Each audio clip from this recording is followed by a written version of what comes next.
Good morning, class.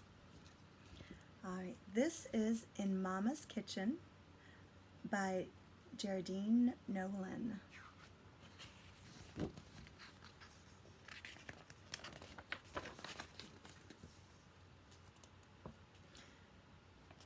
Illustrated by Colin Bootman.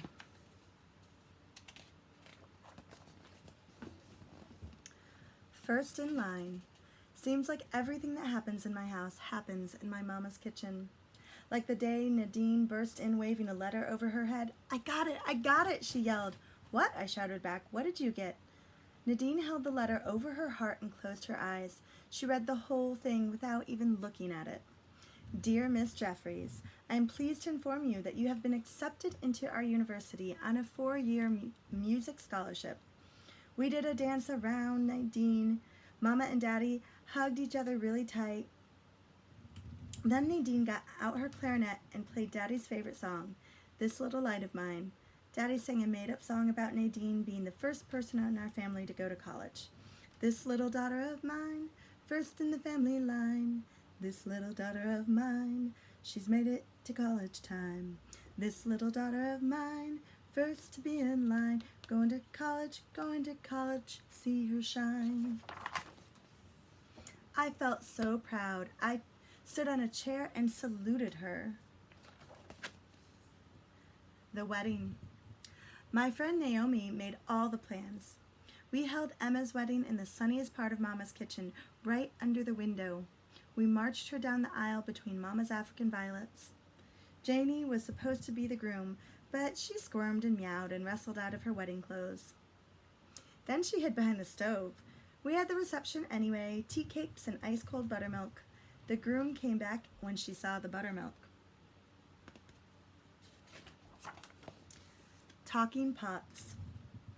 On the Saturday Mama and her sisters do Talking Pots Day, I stay close by. Aunt Katie, Aunt Gloria, and Aunt Lottie always arrive together. Each one is carrying her biggest stewing pot in one arm and shopping bags in the other. The bags Aunt Lottie carries are full of vegetables. Aunt Gloria's bags are filled with meats and sausages, and always one odd-shaped package on the top. We all know what's inside, the biggest soup bone in town. Aunt Katie's bags hold extra cutting boards, knives, vegetable peelers, bowls, and spoons. She pulls them out, then she holds up Gran Lee's metal coffee pot. I'll make the coffee. In moments, every hand is busy. Nadine and Mama are washing vegetables when Mama begins to hum a melody that has no words. Then Aunt Lottie joins her in a deep, low tones. Aunt Katie and Aunt Gloria chime in with their high-pitched harmony. The air is full of humming. Their hands are flying. I think they cook like hummingbirds.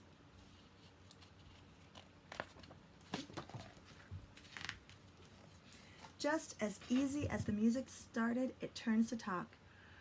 Remember the time you told me the insides of the human body smelled like fresh pineapple? Aunt Lottie asked as carrots peelings fly into her bag.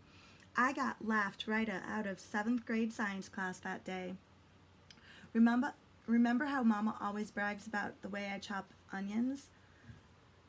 Says Aunt Gloria as her knife cut chunks on the cutting board. Always minced so fine and never a tear. She sighs, shaking her head. How about the time you made my Easter dress on the sewing machine now, Aunt Katie, seeding tomatoes, says to Mama. Not one of you had the heart to tell me the hem was 4 inches longer in the back than it was in the front. I couldn't figure out why Reverend Taylor looked at me so funny when he shook my hand. All day the kitchen is busy and full and cozy. Even the African violets are blooming, just like my aunt's. Great Aunt Caroline. When Great Aunt Caroline came to spend her 95th birthday with us, Daddy was glad. I wasn't. Why do we always have to be so quiet around Great Aunt Caroline? I asked Mama. She's very old, Mama said. That didn't seem like a very good reason to me. Great Aunt Caroline wasn't used to cats, so Janie had to sleep in the basement. Great Aunt Caroline wasn't used to children underfoot, so Naomi couldn't come over. And Great Aunt Caroline always sat in my chair and called it her chair.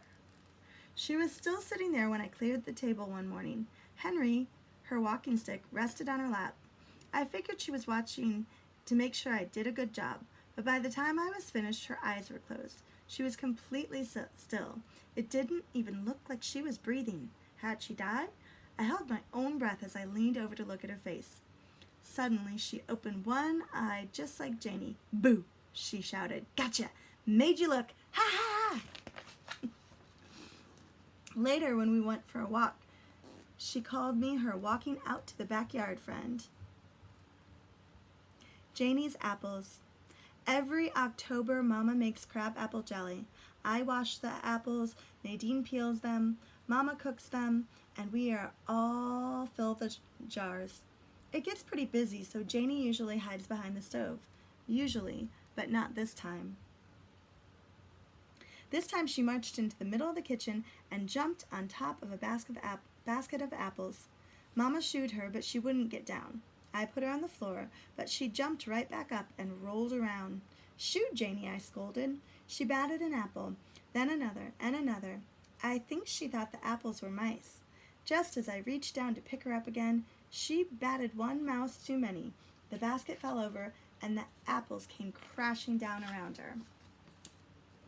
Apples rolled all over the floor. I tripped and fell right on top of Janie. Janie howled. Mama dropped a pot of water. Nadine screamed and grabbed for the mop. But by then, Janie was frantic. She ran around the kitchen, but she kept running into apple baskets. She knocked every single one of them over.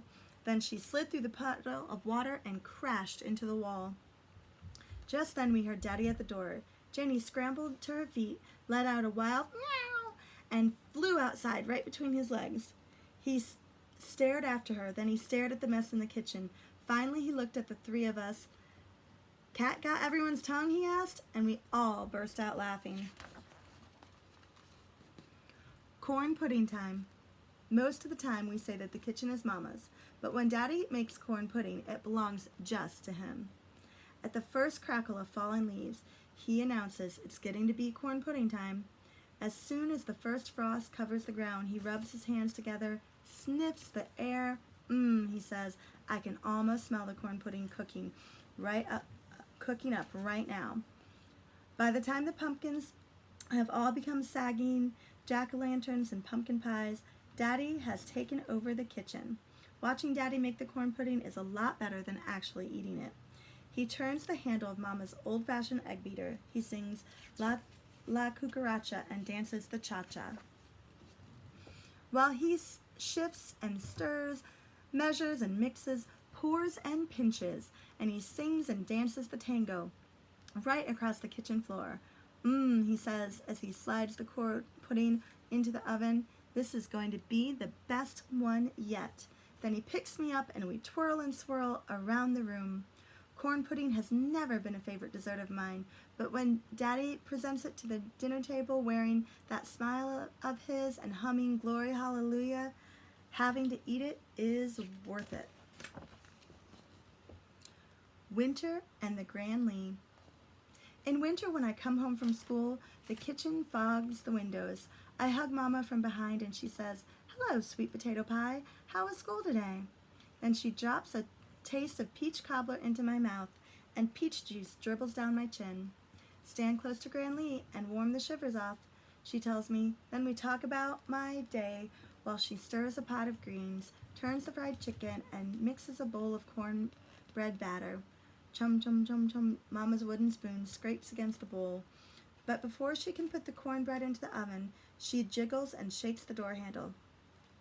"I don't think I'll remind Daddy that the handle is still broken," she says to me. I smile. Grand Lee was Mama's stove, and she doesn't want a new one. Neither do I. Nighttime serenades. Sometimes in the middle of the night I wake up. When the house is dark and quiet, I can count the ticks of the clock. 493, 494. I go into the kitchen for something to eat. Sometimes Daddy and Janie are already there.